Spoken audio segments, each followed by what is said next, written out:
계약의 하나님이 바로 창조자이시다.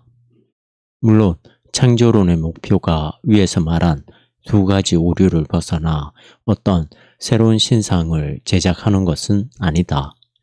창조에 대한 어떤 새로운 견해, 그리고 어떻게 우리가 자연을 지금까지 잘못 취급했던 것보다 더 좋게 취급하는 쪽으로 건너갈 수 있는지에 대한 어떤 새로운 견해를 고안해서 위의 숙명적인 발전을 극복하려는 것은 정신 나간 짓이다.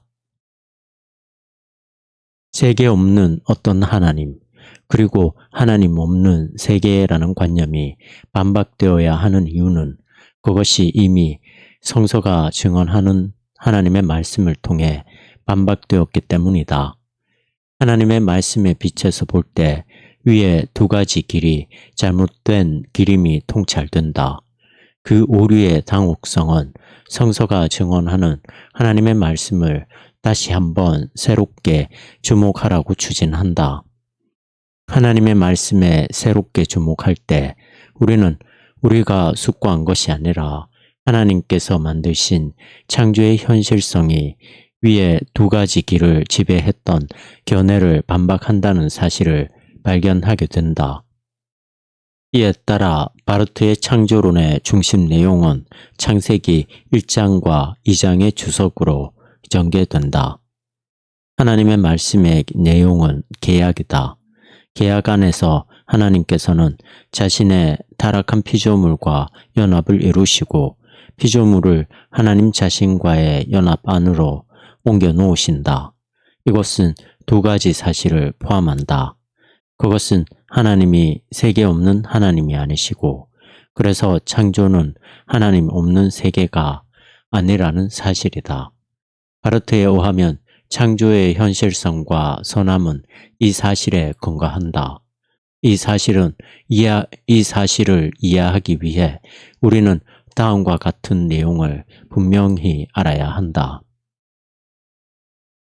1. 창조자를 인식하려면 우리는 반드시 하나님을 알아야 한다. 그렇다. 우리는 먼저 계시로부터 그분이 바로 계약의 하나님이신 것을 배워야 한다. 우리는 그것을 계약의 계시 없이 관찰된 창조로부터 배울 수 없다. 2. 하나님은 계시 안에서 바로 자기 자신을 결정하시기에 그분은 계시의 하나님이 아닌 다른 분이실 수 없다. 그렇기에 그분은 또한 창조 안에서도 여기서는 다른 방식으로 행동하시지만 창조 안에서도 동일하신 분이며 자신의 피조물과 연합하시고 피조물을 자신과 결합시키신다. 여기서 우리는 바르트의 창조론을 관통하는 이중 명제를 발견한다. 인간과 맺은 하나님의 계약의 역사, 곧 예수 그리스도 안에서 시작, 중심, 종말을 갖는 역사는 창조의 목적, 그리고 창조 자체와 마찬가지로 창조사의 시작이다. 창조는 계약의 외적 근거이다. 계약은 창조의 내적 근거이다. 첫째 명제는 창조와 계약 사이를 구분하고 창조는 오로지 계약으로부터만 올바로 이해될 수 있다고 말한다. 둘째 명제에 따르면 창조는 하나님께서 자신의 내적인 의지와 결의에 따라 외부로 향하시는 유일한 사역 가운데 한 가지 특별한 계기일 뿐이다. 그러므로 우리는 양자를 분리해서는 안 된다. 계약이 창조를 자신의 외적인 근거로 전제한다는 것은 바르트에 의하면 계약의 형식적인 전제임을 뜻한다. 창조가 계약을 자신의 내적인 근거로 전제하는 것은 창조의 내용적인 전제임을 뜻한다. 이것은 복음과 율법에 관한 바르트의 주제를 생각나게 한다. 율법은 복음의 형식이고 복음은 율법의 내용이다. 율법이 임의로 채워질 수 있는 형식이 아니고 하나님의 율법은 오로지 복음의 형식인 것처럼 창조도 임의로 규정될 수 있는 중립적인 것이 아니고 하나님의 창조로서 오로지 계약으로부터만 이해될 수 있다. 복음이 내용에서는 율법보다 앞서고 율법에게 복음과 일치하는 형태를 부여하는 것처럼 계약은 내용에서는 창조보다 앞서고 창조를 선하신 행동으로 규정한다. 복음을 추상적으로 이해할 때 끔찍한 율법의 오용이 일어날 수 있는 것처럼 선한 창조에 대한 악한 오용도 일어날 수 있다. 창조가 피조물을 자신과 결합시키시는 하나님을 도외시한 채 죄인들의 손에 떨어질 때 그렇게 된다. 그리스도의 화해 안에 계신 하나님께서 복음을 통해 선한 율법이 오용되는 것을 막으시는 것처럼 같은 사건을 통해 선한 창조도 보호하신다. 창조가 계약의 외적 근거라는 명제는 창조와 계약 사이의 구분을 표현한다. 이스라엘이 계약의 하나님께 대한 믿음에 이어서 나중에 창조자 하나님에 대한 믿음을 고백하는 것처럼 우리도 그리스도 안에서 일어난 계약의 성취를 통해 우리와 결합하시는 하나님을 알고 그 하나님으로부터 창조를 인식할 때 창조를 창조자의 사역으로 바르게 인식할 수 있게 된다.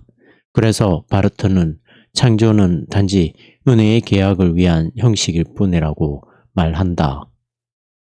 창조는 은혜의 계약의 역사가 일어날 수 있는 공간을 마련하는 일이다. 이 역사는 그것이 활동하기 위한 공간, 그리고 인간 실존과 인간 세상을 필요로 한다. 창조는 그것들을 마련한다. 창조는 인간과 맺은 계약의 역사가 가능해지는 것이다. 하나님께서 그것을 가능하게 만드신다. 창조를 이와 같이 형식적으로 규정하는 것은 창조와 계약 사이의 비가역적인 관계를 확정한다. 다시 말해 우리는 하나님의 은혜의 계약의 계시에서 하나님의 사랑을 이미 알고 있을 때 창조를 계약의 하나님의 선하신 사역으로 인식할 수 있다. 창조를 단지 그 자체로만 관찰한다면 우리는 그 인식에 도달하지 못한다. 형식적인 규정도 피조물이 오직 하나님의 사랑의 대상이기 위해, 하나님의 사랑을 받기 위해, 그리고 자신도 하나님을 사랑하기 위해 창조되었다는 사실을 생생한 인식을 도와주려고는 한다. 그러나 계약의 사건 안에서 비로소 피조물의 현존재의 의미가 분명해진다. 그것은 계약의 외적인 전제의 설정이 바로 그 목적을 위한 것이라는 의미다. 이 전제는 하나님께서 피조물을 사랑하시는 근거이고 인간이 가져다 붙인 전제가 아니다. 하나님만이 피조물을 사랑하기 위한 그 전제를 만들고 설정하실 수 있다. 하나님께서 계약을 위해 피조물을 전제하신다. 앞서 설정하신다. 그래서 그분은 피조물의 현존재의 현실성을 보장하신다. 피조물은 이 현실성을 폐기할 수도 바르게 보존할 수도 없다. 그것은 계약 자체에 손댈 수 없는 것과 마찬가지다. 계약이 창조의 내적 근거라는 명제는 계약과 창조의 일치성을 표현한다. 위의 첫 명제가 자연신학을 거부하듯이 둘째 명제는 복식부기를 거부한다. 복식부기는 하나님이 완성하신 현실성, 그리고 하나님도 없고 은혜도 없이 생각된 세속적인 자기 법칙성의 현실성의 공존을 뜻한다. 둘째 명제는 이스라엘과 맺은 계약이 그리스도 안에서 성취될 때 행동하셨던 바로 그 동일하신 하나님이 창조 안에서도 행동하신다고 말한다. 계약이 창조의 내적 근거이기 때문이다. 바로 그 하나님이 피조물의 현존재를 전제하심으로써 하나님께서는 피조물보다 앞서 존재하신다. 하나님은 피조물을 자신의 계약의 파트너로 규정하시는 계약의 하나님으로서 피조물보다 앞서 계신다.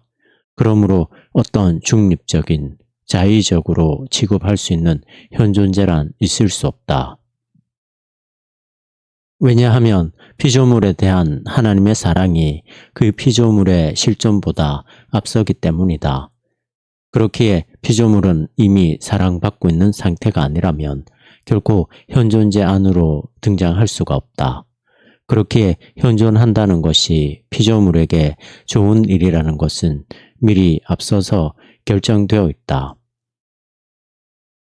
그러므로 최근에 비평가들이 첫째 명제를 추상적으로 이해한 뒤 바르트 자신이 앞서 말한 복식부기를 용인했다고 책임을 추궁하는 것은 틀린 추론이다. 그런 비평가는 창조를 텅 빈 공간인 것처럼 보았고 하나님의 사랑이 담긴 계약의 실제성이 창조를 가득 채우고 있음을 몰랐거나 혹은 다른 것들, 예를 들어 인간의 자의적인 처분권이 가득 채우고 있다고 생각했다.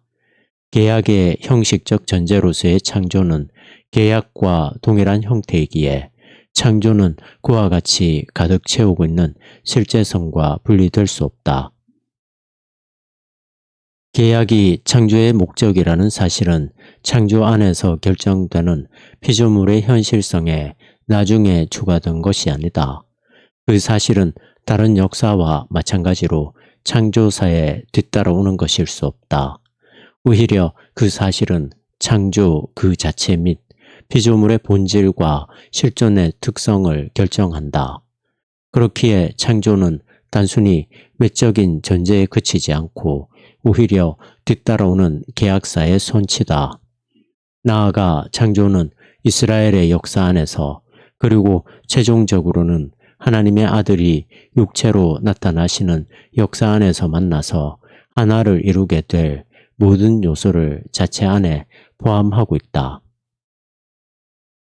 이와 같이 첫째와 둘째 명제는 서로 일치한다. 첫째 명제는 창조가 자체적으로 결정된 고립된 삶을 영위하지 않는다고 말한다. 둘째 명제는 계약의 하나님의 은혜가 자신만을 위한 고립된 영역을 형성하지 않는다고 말한다. 첫째는 세계 없이 생각되는 하나님에 대한 상상을 금지하고 둘째는 하나님 없이 생각되는 세계를 금지한다. 첫째는 모든 것을 믿음 위에 두며 둘째는 믿음을 현실성 전체와 관계시킨다. 양자는 함께 말한다. 자연의 왕국 안에 모든 개별적인 특성과 관계없이 은혜를 목표로 하지 않는 것, 그리고 은혜로부터 유래하지 않은 것은 아무것도 없다. 홀로 독립된 삶을 스스로 영위하는 것 혹은 독립된 통치권을 스스로 행사하는 것도 없다. 거꾸로 은혜의 영역에서 일어나는 새롭고 특수한 사건 가운데서 자연에 속하지 않은 어떤 공간을 차지하는 것은 아무것도 없고 모든 것은 창조로부터 이해되는 자연이다. 바르트에 의하면 양쪽 명제 모두는 하나님께서 이스라엘과 계약을 맺으시고 그 계약을 예수 그리스도 안에서 성취하셨다는 사실에 대한 신앙 고백이다. 바로 그 계약을 통해 양자, 곧 창조와 계약의 비동일성 및 서로에 대한 관계성이 결정된다. 양쪽 명제를 함께 생각하면 양자의 비동일성이 하나님과 그분의 은혜가 비워진 어떤 세계를 가정하지 않는다는 것은 분명하다. 양자가 같지 않은 것은 창조와 계약의 관계가 계약으로부터 결정되고 계약을 추상화하면서 창조로부터 생각될 수는 없다는 사실에 있다. 양자의 동일성을 주장한다면 그것은 양자를 어떤 다른 패러다임 안에서 생각했고 나아가 계약의 하나님의 자리에 어떤 다른 신을 위치시켰음을 뜻하게 될 것이다. 그런 다른 신은 인간이 그 신에 대해 말할 수 있으려면 인간이 스스로 그것에 신성을 부여해야만 한다는 인상을 통해 인간과 접촉한다. 그런 신을 인식하기 위해 우리는 하나님이 계약 안에서 공개하신 것과 같은 말씀에 대한 믿음을 필요로 하지 않는다. 그런 신은 이스라엘과의 계약 안에서 그리고 예수 그리스도 안에서 행동하시는 하나님의 자유로운 은혜와 반대되며 은혜 없는 자이고 다른 신이다. 이것의 의미는 두 가지다. 사람들은 그런 신이 그것에 예속된 것에 비해 추상적으로 우월하다고 생각할 수 있다. 혹은 사람들은 그런 생각이 적절하지 않은 듯이 보일 때 창조자와 피조물의 대면을 불분명하게 만들거나 피조물이 그 신에게 의존한다고 생각하는 것과 마찬가지로 그 신도 소위 피조물에게 의존한다고 생각한다. 그것은 피조물을 협력 창조자로 선언하는 것이고 우리 파괴적 반달적인 우리에게 선한 창조를 보증할 권리를 신속하게 위임하는 것이다. 그 결과 이 모든 것이 계약의 하나님의 말씀과 사역보다 앞서는 전제가 되고 말씀과 사역은 그 전제를 따라야만 한다는 셈이 된다. 그러나 바르트에 의하면 그런 전제는 아주 위험한 오해의 결과다. 하나님의 은혜의 계약은 그런 모든 생각과 모순되기 때문이다. 그렇기에 바르트는 계약과 창조의 비동일성을 주장한다. 양자가 동일하지 않다고 해서 서로 무관한 것은 아니다. 양자 사이에는 분명하고 확고한 관계가 있다. 이 관계는 일반적으로 전제되는 것이 아니라 자신의 계약 안에서 행동하시는 하나님이 선사하는 것이다. 그렇기에 창조는 계약보다 앞서 놓인다거나 그래서 계약이 따라야 하는 어떤 전제된 현존이 아니다. 오히려 그 반대가 맞다. 계약의 하나님은 자신의 말씀과 사역 안에서 자기 자신을 창조의 전제로 놓으시고 창조로 하여금 하나님 자신에 상응하도록 만든다. 그러므로 창조는 그 자체로 계약인 것도 아니고 계약을 위한 중립적인 무대 장치인 것도 아니다. 창조는 계약에 상응한다. 창조와 계약이 완전히 같은 것도 아니고 서로 분리될 수 있는 것도 아니라는 관계의 설정은 창조가 계약에 적절하게 상응하는 현실성이라는 긍정적인 인식으로부터 이루어진다. 이와 같은 창조는 오로지 그것이 상응하는 것, 곧 계약으로부터 열린다. 이 상응관계의 본체는 하나님의 계약과 그것이 예수 그리스도 안에서 성취되는 것이고 본체에 상응되는 것은 창조다. 바로 이것이 계시의 유비다. 바르트는 이 유비를 일반적인 창조의 관점으로부터 계약을 파악하려고 하는 존재의 유비와 정면으로 대립시켰는데 존재의 유비에 따르면 인간은 자신의 존재에 상응하는 결합관계에 근거하여 하나님을 스스로 추론할 수 있다고 한다. 그런데 창조는 어떤 점에서 계약에 상응하는가? 그리스도 안에서 성취된 계약이 인간과 결합하시는 하나님, 그리고 하나님과 결합된 인간 사이의 공동체적인 연합을 뜻한다면 창조가 계약에 상응하는 것은 창조 안에 두 가지의 참된 사실이 포함되어 있음을 말해준다. 1. 하나님은 홀로 계시지 않는다. 2. 또한 인간도 홀로 존재하지 않는다. 1. 하나님이 홀로 계시지 않는다는 것은 하나님께서 자신과 구분되는 것에게 현존재를 선사하신다는 것을 뜻한다. 선사하신다. 왜냐하면 하나님은 홀로 존재하지 않기 위해 반드시 피조물을 창조해야만 하시는 것은 아니기 때문이다. 삼위일체 하나님은 영원 안에서 이미 혼자 계시지 않는다. 그러므로 하나님이 자신과 구분되는 것에 현존재를 부여하실 때 그것은 순수한 선물이다. 하나님이 그 타자와 함께 현실적으로 홀로 계시지 않으려고 하실 때 그 타자는 하나님으로부터 정말로 구분되는 것이고 어떤 신적인 유출이 아니다. 그러므로 하나님의 홀로 존재하지 않음은 피조 세계가 고유한 현실성을 가질 수 있는 근거가 된다. 이 사실과 함께 바르트는 끊임없이 새로 등장하는 범신론의 경계선을 긋는다. 창조자와 피조물 사이의 구분, 그와 함께 하나님이 선사하심과 인간에게 선사되는 것 사이의 구분을 부정하기 때문에 범신론은 어떤 형태를 갖는다고 해도 하나님뿐만 아니라 피조물에게도 폭력과 강압을 가하는 견해다. 동시에 바르트는 세계를 가상으로 이해하려는 것에도 경계선을 긋는다. 그런 시도는 현대적 상상의 결과로서 세계가 마치 생각된 것, 곧 인간적 자의식의 계기에 불과한 것처럼 여긴다. 그때 인간은 그런 어떤 세계를 처분할 수 있고 임의로 찢거나 버릴 수도 있으며 혹은 관대히 묵인할 수도 있다.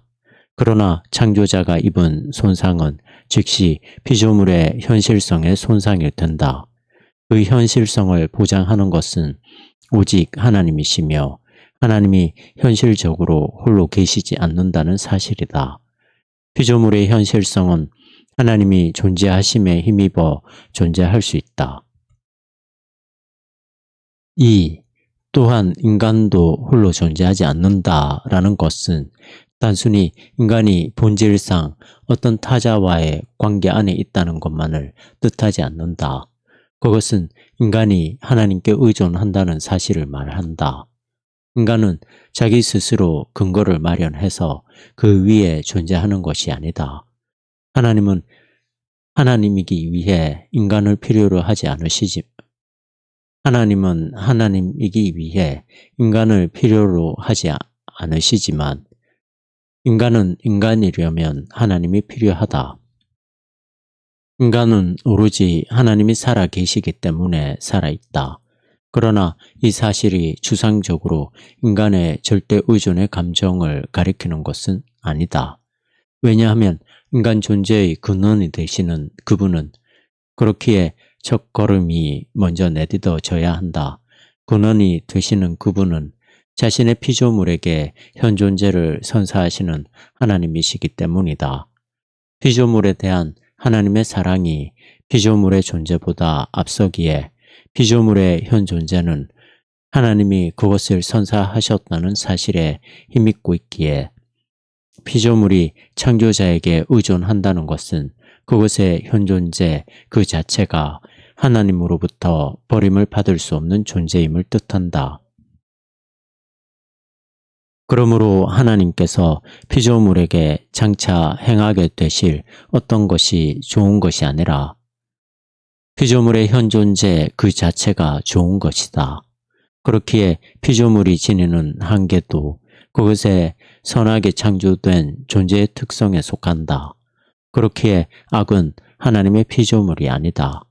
그렇기에 피조물의 현존재 그 자체는 사실상 하나님의 그와 같은 사랑 그리고 그와 같은 선물에 대한 찬양이다. 하나님이 홀로 계시지 않는다는 사실이 창조의 현실성을 보증하듯이 인간이 홀로 존재하지 않는다는 사실은 그 현실성의 선함을 표현한다. 전자가 창조란 단지 사유에 불과하다는 주장을 배제하듯이 후자는 실존은 단지 타락한 것이라는 주장을 배제한다.